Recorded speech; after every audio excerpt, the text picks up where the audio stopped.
दोस्तों, आज मैं आपको सुनाने जा रहा हूं अपनी मंडली की सदस्य छवि निगम की लिखी कहानी रिश्ता रेशम रेशम। छवि निगम लखनऊ में रहती हैं, कॉलेज में पढ़ाती हैं और बहुत सा सामाजिक कार्य भी करती हैं कई एनजीओ से जुड़कर। इस वक्त रात का करीब 1 बज रहा था, लेकिन उत्सव का उजास अभी बाकी था। अभी भी एक आध रॉकेट या अनार छूटकर अंधेरे में चमकीली रंगीन चिंगारियां बिखेर रहे थे।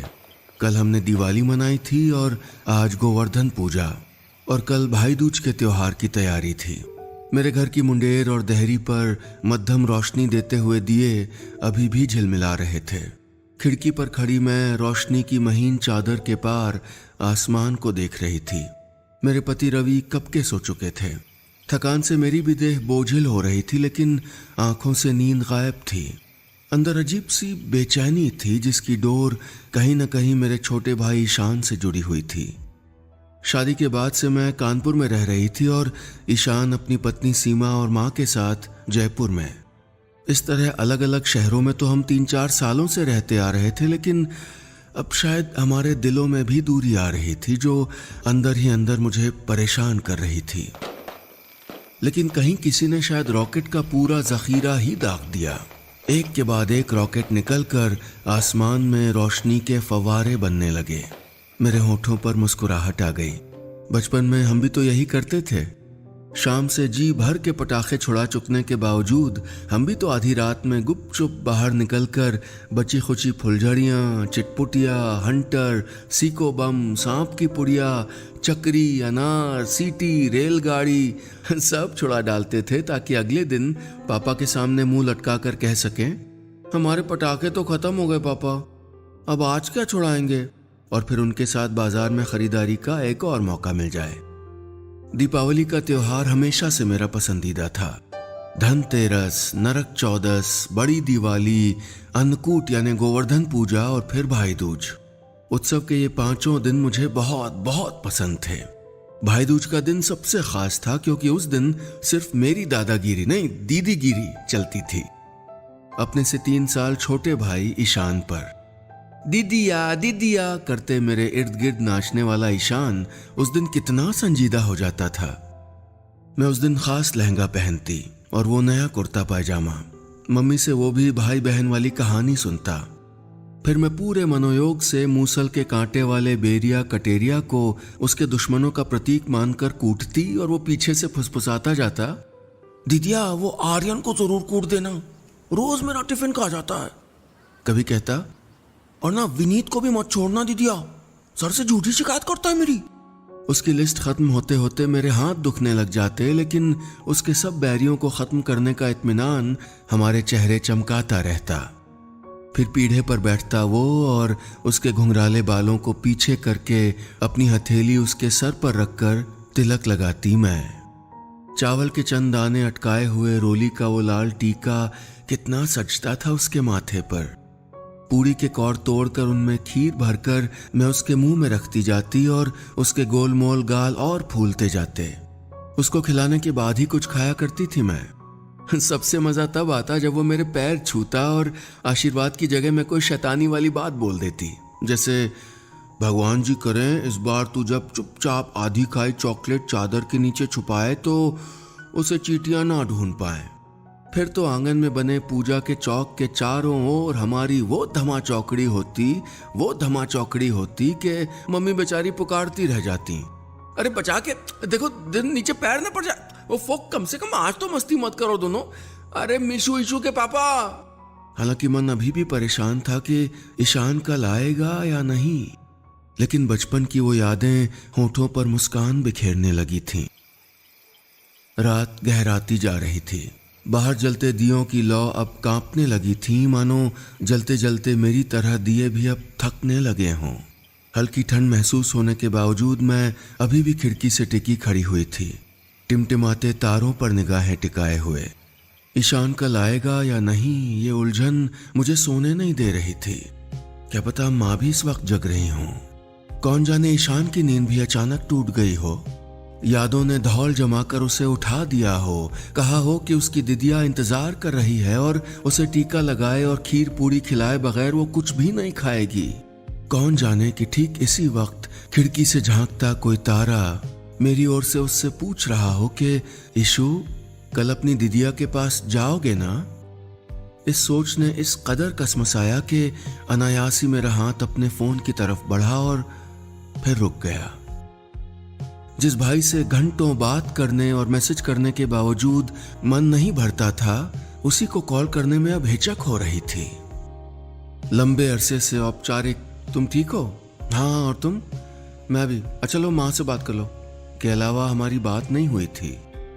परसों हैप्पी दिवाली का मैसेज किया था उसने, फॉरवर्डेड फोटो मैसेज।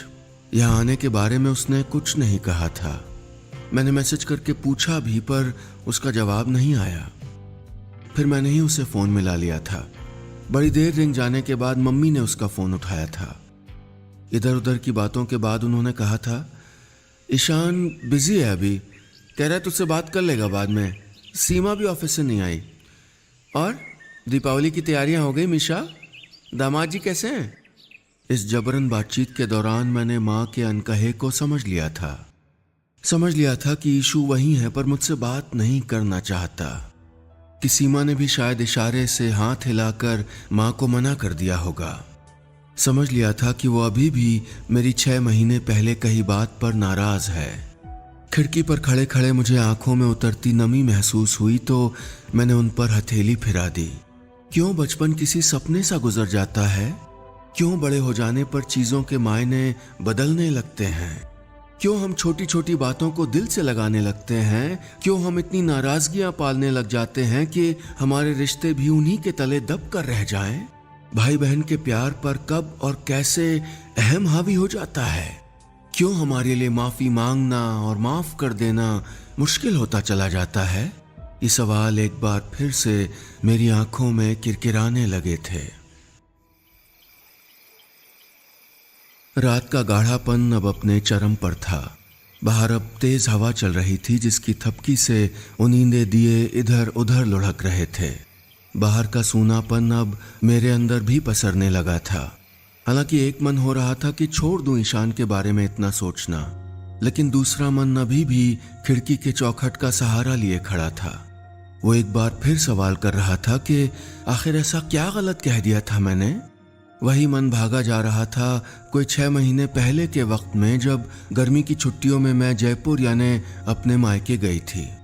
उस दफा पहली बार मेरा मन अजीब सा हो रहा था। ईशान की शादी का उल्लास और उसके बाद पापा के अचानक गुजर जाने का धक्का मुझे कुछ ज्यादा संवेदनशील बना गया था। ईशान और सीमा के साथ रहने के बावजूद माँ की जिंदगी में जो खालीपन हो गया था, उनके जताए बिना मैं समझ पा रही थी। मेरी फिक्र इस वजह से और बढ़ गई थी क्योंकि अपनी तबीयत के बारे में माँ कभी नहीं बताती थी। अरे मामूली जुकाम था बिट्टी, इसीलिए आवाज भारी लग रही है तुझे, ऐसा वो तब कहती जब असल में वो तेज वायरल फीवर में हुई होती। तुम एग्जाम की अच्छे से तैयारी करो मिशा बेटा। अरे वो हल्की सी मोच आ गई थी मेरे पैर में, अब ठीक है। ऐसा उन्होंने तब कहा था जब मैं हॉस्टल में थी। वो तो लौट कर पता चला था कि महीने भर उनके पैर पर प्लास्टर चढ़ा रहा था। दुनिया की सारी माएं शायद ऐसी ही होती हैं। बच्चे परेशान न हों इसलिए अपनी बड़ी से बड़ी तकलीफ भी छिपा लिया करती हैं। कुछ ही वक्त पहले सीमा ने बताया था कि माँ का हीमोग्लोबिन थोड़ा कम है और घुटनों में आर्थराइटिस की शुरुआत हो गई है। मेरी फिक्र कई गुना बढ़ गई थी। मेरे अंदर कहीं का ये डर सच हो गया था जब मैं अपने मायके पहुंची थी।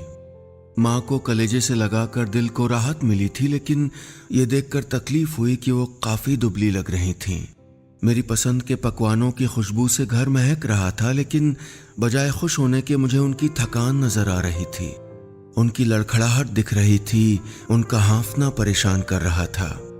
माँ क्यों अकेले परेशान हुई आप? कहते कहते मेरा गला भर रहा आया तो उन्होंने मेरे गाल थपथपा दिए। तेरे आने की खुशी में इन सारी तैयारियों में सीमा और ईशान मेरे साथ लगे थे बिटिया। सीमा के ऑफिस में जरूरी मीटिंग थी इसलिए जाना पड़ा।